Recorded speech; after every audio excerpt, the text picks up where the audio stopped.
आज हम लोग कुछ न्यूमेरिकल सॉल्व करने की कोशिश करते हैं इलेक्ट्रोमैग्नेटिक वेव चैप्टर से। कोई बहुत टिपिकल नहीं है, इजी है। अगर आपने पढ़ा होगा तो मेरे ख्याल से इसे सॉल्व करने में कोई आपको परेशानी का सामना नहीं करना पड़ेगा। ठीक है, क्वेश्चन मैंने 2 क्वेश्चन लिखा है, तो इसको ज़रा सा खुद पढ़िए और सॉल्व करने की कोशिश कीजिएगा। फिलहाल हम सॉल्व करते हैं, देखते हैं। बहुत इजी क्वेश्चन है, कोई बहुत मुश्किल नहीं है। सिर्फ आपको अगर फार्मूले याद होंगे, थोड़ा कंसेप्ट क्लियर होगी, तो मेरे ख्याल से आसानी से सॉल्व हो जाएगा। चलिए ठीक है, बिना किसी देरी के हम इसको जो है सॉल्व करने की कोशिश करते हैं। तो पहला क्वेश्चन लेते हैं, solution of the first question. Solution of the first question को पहले ठीक से पढ़ लीजिए, ठीक से पढ़िए, उसके बाद थोड़ा सा की कंसेप्ट फाइंड आउट करने की कोशिश कीजिए। चलिए ठीक है, पढ़ते हैं question. A microwave transmitter emits monochromatic electromagnetic wave. The maximum electric field at a distance of 1 kilometer from the transmitter is 6.0 volt per meter. यानी आपको amplitude of the electric field E not दिया हुआ है। Assuming that the transmitter is a point source and neglecting wave reflected from the earth, calculate the maximum magnetic field यानी B not पता करना है and the total power emitted by the transmitter। कोई बहुत मुश्किल नहीं, पहला पार्ट तो बहुत इजी है। इसमें एक क्वेश्चन दिया बेटा कि कोई ट्रांसमीटर है जो कि मोनोक्रोमेटिक आपने जानते होंगे कि मोनोक्रोमेटिक एक ऐसी वेव होती हैं जिसकी फ्रीक्वेंसी सिंगल, जिसमें सिर्फ एक फ्रीक्वेंसी या एक वेवलेंथ होती है। जैसे लाइट होती है, जो विजिबल लाइट होता है, इलेक्ट्रोमैग्नेटिक वेव है, इसमें डिफरेंट फ्रीक्वेंसीज और डिफरेंट वेवलेंथ के होते हैं। तो मोनोक्रोमेटिक एक ऐसा सोर्स हुआ, एक ऐसा लाइट होती है जिसकी सिर्फ एक सिंगल वेवलेंथ या सिंगल फ्रीक्वेंसी होती है। कोई इसमें इम्प्योरिटी नहीं, सिंगल होती है। इसमें कि एक डेफिनेट कलर का, एक कांस्टेंट कलर का और कांस्टेंट एनर्जी का जो है वेव रेडिएट करते रहती है। चलिए ठीक है, तो एक ट्रांसमीटर कोई है जो कि मोनोक्रोमेटिक इलेक्ट्रो वेव जो है इमिट कर रहा है, तो वो जो है उसकी उस ट्रांसमीटर जो है, और ये भी मानना है कि जो ट्रांसमीटर है पॉइंट सोर्स है।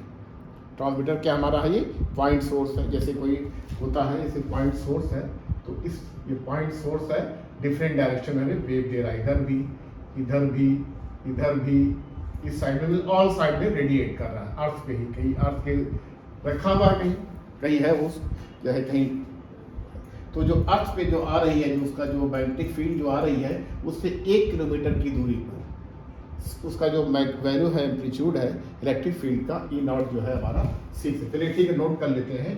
जो ई नॉट हमारा है ये कितना है, ये 6 वोल्ट पर मीटर। और उसका दिया हुआ है कि सोर्स से, यानी जहां से सोर्स है उससे 1 किलोमीटर के रेडियस में, 1 किलोमीटर की रेडियस यानी जो 1 किलोमीटर है रेडियस में जो है ये ई की वैल्यू यहीं पर है, यानी इसी पॉइंट पर जो है ये में ई की वैल्यू, ई नॉट की वैल्यू दी हुई है, जो कि 6 वोल्ट पर मीटर है। ठीक है, तो ये हम इसको मान सकते हैं, ये क्या है, पॉइंट सोर्स। चूंकि पॉइंट सोर्स है इसलिए पॉइंट सोर्स से जो लेकर कि चारों तरफ होगा, ऐसे ही चारों तरफ ऐसे होगा, तो इसको हम मान सकते हैं radius r is equal to 1 kilometre.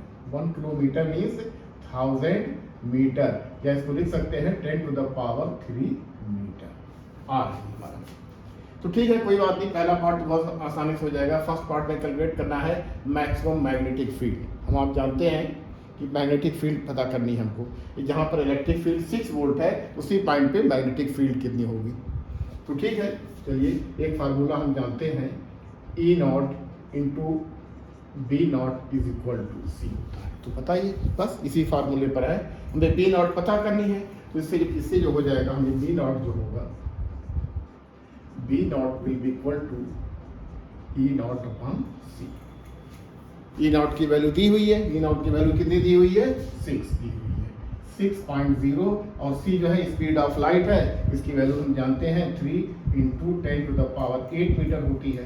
तो इसका जो आंसर कितना हो जाएगा, तो इसको डिवाइड करेंगे तो हो जाएगा 2.0 × 10 टू द पावर -8। बी की वैल्यू किसमें होती है, टेस्ला या वेबर पर मीटर स्क्वायर, टेस्ला हो जाएगी। यानी बी नॉट की जो वैल्यू हमारी है, जो हमें आई है, बी नॉट की जो वैल्यू आई है, सॉरी 2.0 इंटू 10⁻⁸ टेस्ला। आपने देखा कि बी की वैल्यू बेटा कितना कम होती है, बी की वैल्यू जो है कितनी कम होती है, यहाँ पर अगर हम यहाँ पर ये है, इससे कई लाखों गुना ज़्यादा होती है, ई नॉट होती है, कई गुना लाखों होती है। इसीलिए इलेक्ट्रिक फील्ड में, इसलिए सॉरी लाइट में जो होता है, इलेक्ट्रिक वेक्टर ही ऐसा होता है जो कि विजुअल इफेक्ट या ऑप्टिकल इफेक्ट देता है, क्योंकि बी की वैल्यू, बी नॉट की वैल्यू बहुत ही कम होती है। चलिए ठीक है, पहला पार्ट तो बहुत आसानी से हो गया, यानी बी नॉट की जो वैल्यू आई है, जहाँ पर ई हमारा 6 वोल्ट है, वहीं पर हमारी बी क्या है, maximum value B naught, B कितनी है 2 इंटू 10⁻⁸ टेस्ला। टेस्ला को वेबर पर मीटर स्क्वायर भी कहते हैं। चलिए ठीक है, तो इसको हम मिटा रहे हैं, हम उसका दूसरे पार्ट, यानी ये पार्ट 8 था, ये हमारा क्या था, ये पार्ट 8 था। तो अब हम इसको दूसरे पार्ट पे आ रहे हैं। दूसरा पार्ट ये पता करना है कि वो ट्रांसमीटर टोटल कितना पावर इमिट कर रहा है। हमको ये बताना है जो ट्रांसमीटर है वो कितना पावर इमिट कर रहा है। भाई पावर यानी भाई एनर्जी कैरी करता है, एनर्जी करके इलेक्ट्रोमैग्नेटिक वेव एनर्जी कैरी करके लाते हैं ना, जहाँ से ट्रांसमीटर है जो सोर्स होगा वहीं से जो कि सोर्स हमारा सब, सोर्स जो हमारा ट्रांसमीटर है, और जो ये हमारा क्या कहते हैं, जो रिसीव करता है, जो रिसीवर हमारा है, अर्थ का कोई सरफेस है, कोई छोटा सा पार्ट होगा, तो जो कि 1 किलोमीटर की दूरी पर है रिसीवर से, ट्रांसमीटर से। तो हमें इसी पॉइंट पे क्या करना है, टोटल पावर पता करना है। लेकिन ये दिया हुआ है कि हमारा एक पॉइंट सोर्स है, और हमें ये बताना है कि जो भी वेव हो रही है बिल्कुल नेगलेक्ट नहीं हो रही है, नेगलेक्ट कोई भी वेव जो है, कोई भी वेव रिफ्लेक्ट नहीं हो रही है। यानी जो थोड़ा बहुत रिफ्लेक्शन तो होगा ही, लेकिन एज्यूम कर लीजिए कि रिफ्लेक्शन हमारा जो अर्थ सरफेस से कितना है, ये 0, यानी टोटली की पूरी वेव हमारी क्या हो जा रही है, एब्जॉर्ब हो जा रही है। तो बेटा पॉइंट सोर्स से पावर के लिए और इंटेंसिटी में रिलेशन हमने बताया था, पढ़ा होगा आप लोगों ने। इसको मैं मिटा दे रहा हूँ, इसको नोट कर लीजिए, इसको हम मिटा दे रहे हैं। ये पार्ट ए हो गया है। अब पार्ट बी पर आते हैं।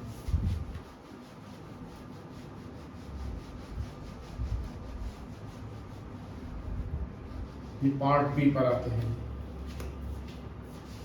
पार्ट बी ये कह रहा है total power emitted by the transmitter. हमने देखा था इंटेंसिटी और पावर का relation for a point source. For a point source जो है ये, फॉर ए पॉइंट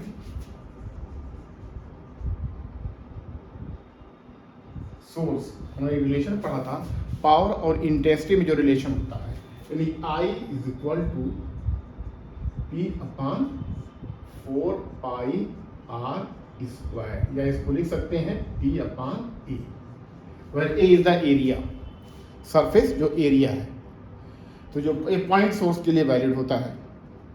तो चलिए ठीक, हमें यहाँ पर I हमारी क्या है, I इंटेंसिटी है, I क्या है, इंटेंसिटी, और P क्या है, ये पावर, P क्या हमारा है, ये पावर। तो ठीक है, सारे आप रिलेशन आपको हमें P पता करना है, इसलिए हम कह सकते हैं कि जो हमारा ये इस इक्वेशन से जो हमारा P होगा, ये होगा I इंटू E, पर I इज द इंटेंसिटी। और इंटेंसिटी निकालने के लिए फार्मूला बेटा पढ़ा होगा आपने कि इंटेंसिटी का जो फार्मूला होता है, ये होता है 1/2 epsilon not E not square into C, या 1/2 B not square upon mu naught into C। कोई भी फार्मूला लगाइए। आप E की वैल्यू दी थी, B नॉट, E नॉट की वैल्यू दी थी, B नॉट की वैल्यू कैलकुलेट कर चुके हैं, तो किसी भी फार्मूले को अप्लाई कीजिए, दोनों से रिजल्ट हमारा सेम आएगा। चलिए ठीक है, तो इसकी हम वैल्यू रखते हैं।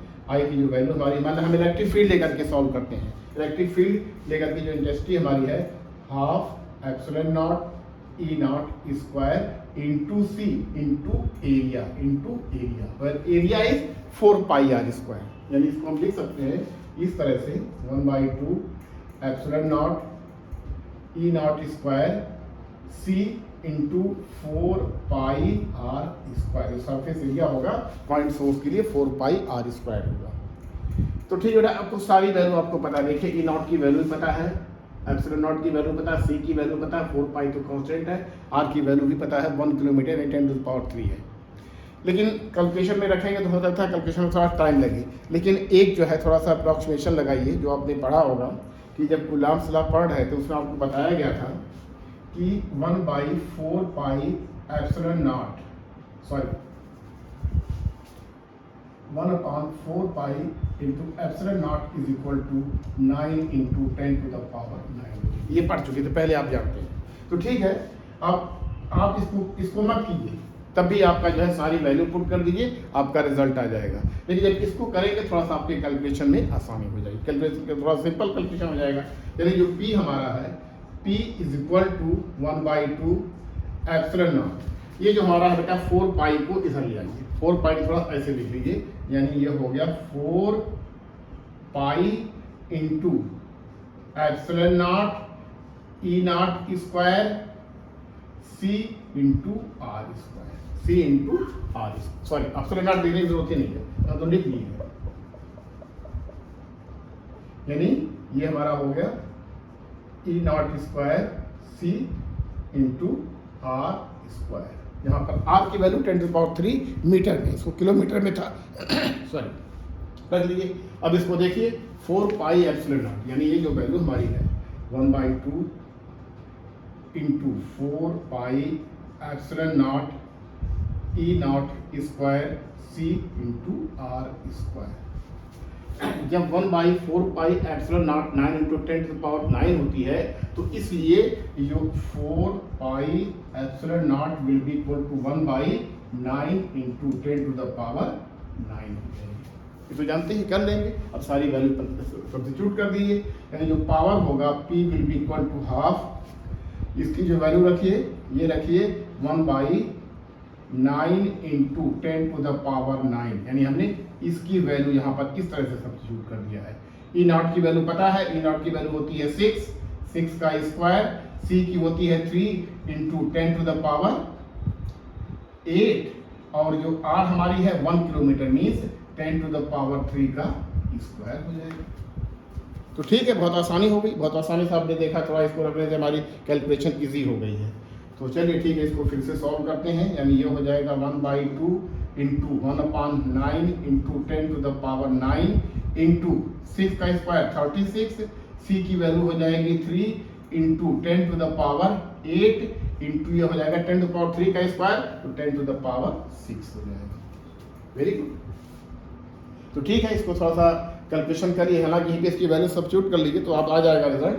लेकिन देखिए बेटा, जब इसको हम इससे देखिए, ये 9 इंटू 2 हो जाएगा, ये हो जाएगा हमारा 2 हो जाएगा, यानी ये 9 और ये 2 कट जाएगा, तो 2 इंटू 3 6 और 10⁻+8 10⁻+6 10⁻14 और 10⁻⁻9 है जो ऊपर जाएगा तो माइनस हो जाएगा। तो ये हो जाएगा बेटा, इसकी वैल्यू आएगी 6.0 इंटू 10⁻, कितना आएगा 8 और 6 14 हो जाएगा, यानी ये 14 इंटू 10⁻⁻9 आ गया। इतना आएगा पावर है, हमारा पावर की यूनिट क्या होती है, वाट होती है। तो ठीक है, चलिए अब इसको वैल्यू सब्स्टिट्यूट कर ली, यानी आपकी P की वैल्यू आ गई है। जो P की वैल्यू हमारी आई है, इसमें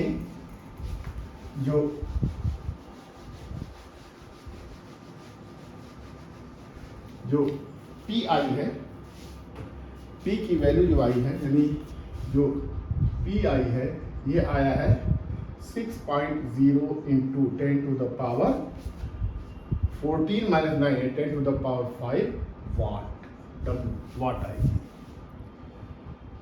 बस आपका हो गया, यानी जो ट्रांसमीटर है इतना पावर आपको जो है उसको इतना पावर जो है वो रेडिएट कर रहा है। यानी इसको सिंपल लिखना चाहिए तो इसको किलोवाट के टर्म में लिख लीजिए, तो ये हो जाएगा 600 किलोवाट। इतना पावर जो ट्रांसमीटर रेडिएट कर रहा है। ठीक, तो मेरे ख्याल से इसमें कोई दिक्कत नहीं हुई। पॉइंट सोर्स दे दिया था, कुछ असम्पशन था पॉइंट सोर्स की, जैसे जो एफिशिएंसी जो इंटेंसिटी होती है पावर में जो रिलेशन होता है, ये रिलेशन याद किए रहिए। चाहे उसको इलेक्ट्रिक फील्ड के टर्म में लिखी, चाहे उसको मैग्नेटिक फील्ड के टर्म में लिखी, दोनों से रिजल्ट सेम आएगा। तो मैंने यहाँ पर इलेक्ट्रिक फील्ड लेकर के इंटेंसिटी निकाली थी, आप मैग्नेटिक फील्ड लेकर के भी इंटेंसिटी निकालिएगा, रिजल्ट बिल्कुल you will get the same result. चलिए ठीक है, बहुत सिंपल था, कोई नहीं हुई, थोड़ा सा था इसमें कंसेप्ट, अगर क्लियर होगी तो मेरे ख्याल से बिल्कुल हो जाएगा ये। अच्छा, और है तो इसको हम मिटाते हैं।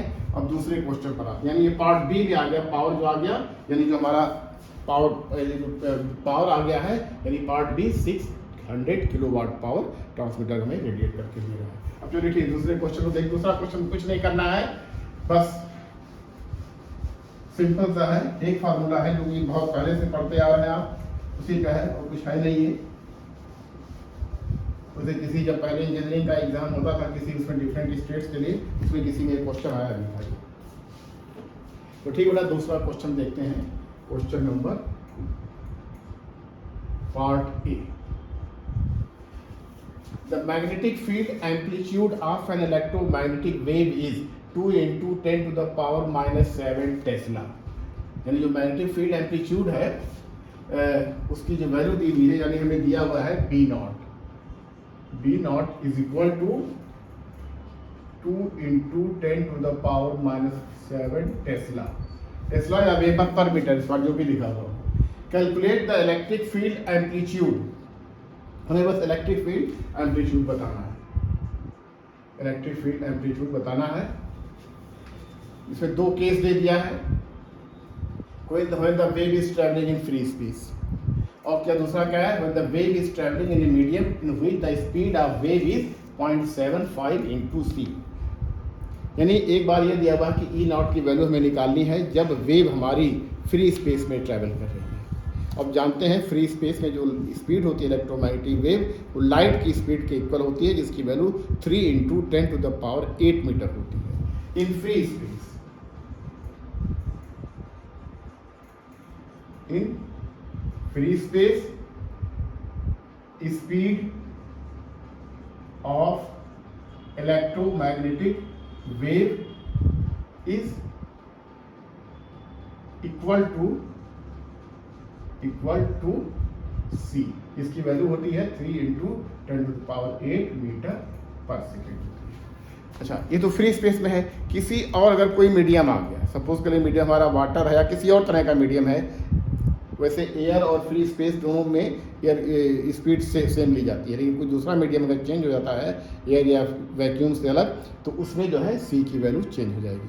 क्योंकि ई की वैल्यू यानी इलेक्ट्रोमैग्नेटिक वेव जो होता है, इलेक्ट्रोमैग्नेटिक वेव की स्पीड मैक्सिमम होती है फ्री स्पेस में या फिर एयर में। किसी और मीडियम में उसकी स्पीड कम हो जाती है, क्योंकि जो स्पीड होती है बेटा टोटली डिपेंड करती है मीडियम के जो है म्यू नॉट या फिर एप्सिलॉन नॉट, या म्यू या एप्सिलॉन पे डिपेंड करती है ये। चलिए ठीक है, कोई बात नहीं, इसको हम देखते हैं। तो ये करते हैं जब हमारा इन फ्री स्पेस है, ये क्या है, ये in free space. In free space speed is equal to C. Speed is equal to C. उस केस में हो जाएगा E naught upon B naught is equal to C. यहाँ पर ई नॉट पता करना आपको, find the value of electric field intensity. तो इससे पता चला कि इलेक्ट्रिक फील्ड इंटेंसिटी हो गई है C × B naught. Value put कर दीजिए आप इसको, तो वैल्यू दी हुई है C × C, यानी C की वैल्यू 3 × 10⁸ और बी नॉट की जो वैल्यू है कितनी है, ये 2 × 10⁻⁷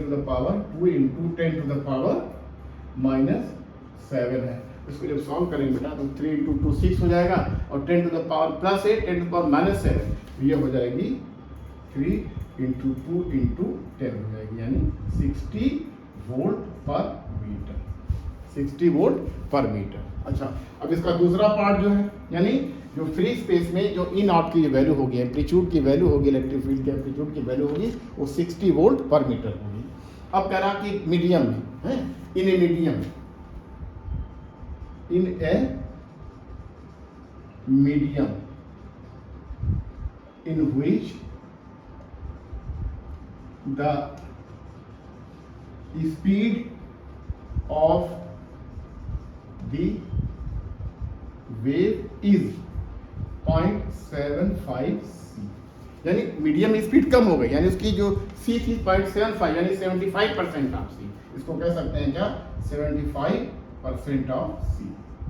स्पीड कम हो गई मीडियम में, किसी भी होती, क्योंकि स्पीड टोटली डिपेंड करती है बेटा उसके रिफ्रैक्टिव जो होता है, रिफ्रैक्टिव इंडेक्स पे डिपेंड करती है, जो कि आप ऑप्टिक्स में पढ़ेंगे ये, लेकिन यहाँ पर जो है म्यू और एप्सिलॉन पे डिपेंड करती है। चलिए ठीक है, तो उसकी कोई बात नहीं, आपने निकाल लिया कि फ्री स्पेस में जो ई की वैल्यू आई है, ये आई है कितनी, ये पहला पार्ट जो है ये 60 वोल्ट पर मीटर है। और फ्री स्पेस में मीडियम में देखते हैं, मीडियम में क्या निकालना पड़ेगा, स्पीड जो है फार्मूला सेम रहेगा, सिर्फ स्पीड चेंज हो जाएगी। यानी इस केस में E naught upon B naught is equal to 0.75 C, 0.75 C. अब सारी वैल्यू सब्स्टिट्यूट कीजिए, रिजल्ट अपने आप को मिल जाएगा आपको। ठीक है, इसको हम ऊपर, मैं ऊपर नहीं दे रहा हूँ, चाहिए तो आप स्क्रीनशॉट लेकर के इसको जाइए। चलिए ठीक है,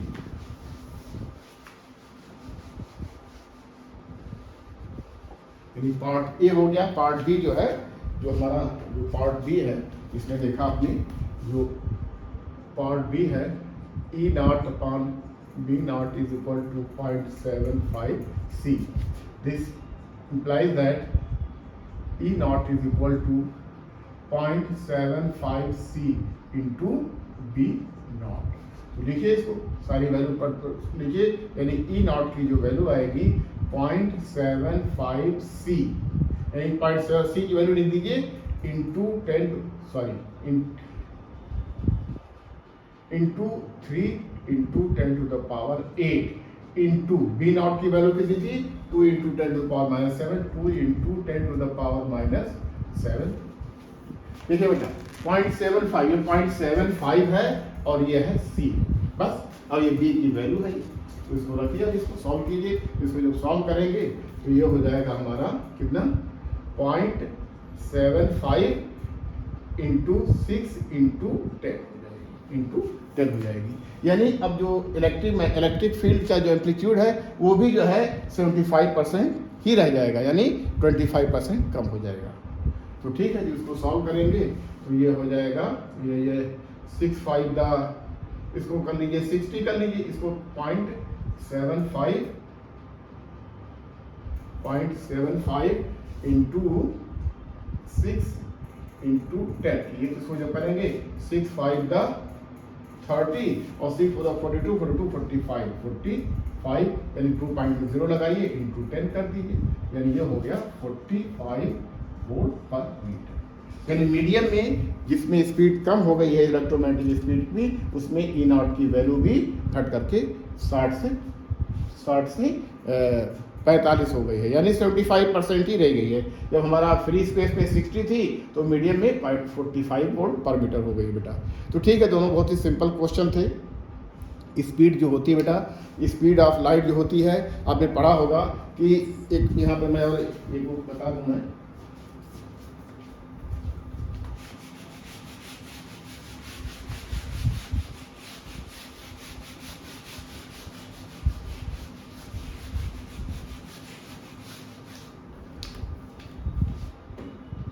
जो स्पीड ऑफ इलेक्ट्रोमैग्नेटिक वेव थी, हमने देखा था कि E naught upon B naught is equal to C था, और एक और फार्मूला देखा था omega upon K is equal to C था। यहाँ पे सी है इलेक्ट्रोमैग्नेटिक स्पीड फ्री स्पेस में है। तो स्पीड जो होती है इलेक्ट्रोमैग्नेटिक वेव की किसी भी मीडियम में, फ्री स्पेस में जो होती है वो होती है C is equal to 1/√μ0 into epsilon naught in free space, in free space में होती है। और यही वैल्यू होती है in any medium,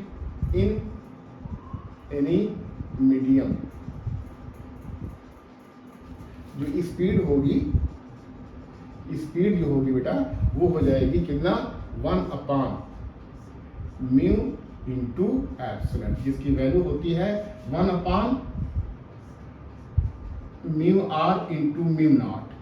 similarly epsilon r into epsilon naught, इसकी जो वैल्यू पुट करेंगे, जब इसको लिखेंगे इसको ठीक से, तो जो स्पीड हुई है ये v हुई है, इसको लिख सकते हैं कितना, 1/ε0 into μ0 into 1/√μr into epsilon r लिख सकते हैं। तो बेटा देखिए ये जो क्या हो गई है, स्पीड ऑफ लाइट या speed of electromagnetic wave in free space, जिसकी वैल्यू होती है c, जिसकी वैल्यू होती है c, यानी c upon 1/μr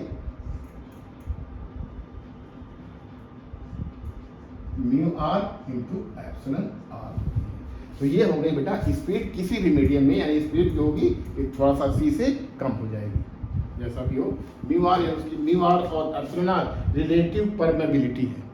mu R जो है रिलेटिव परमेबिलिटी है और म्यू आर एप्सिलॉन आर क्या है, ये रिलेटिव परमिटिविटी है। इसी को डाइलेक्ट्रिक कांस्टेंट भी बोलते हैं, इसी को क्या बोलते हैं, डाइलेक्ट्रिक कांस्टेंट भी बोलते हैं। तो किसी भी अन्य मीडियम में जो फ्री स्पेस से अलग हो तो उस केस में जो V होती है C अपॉन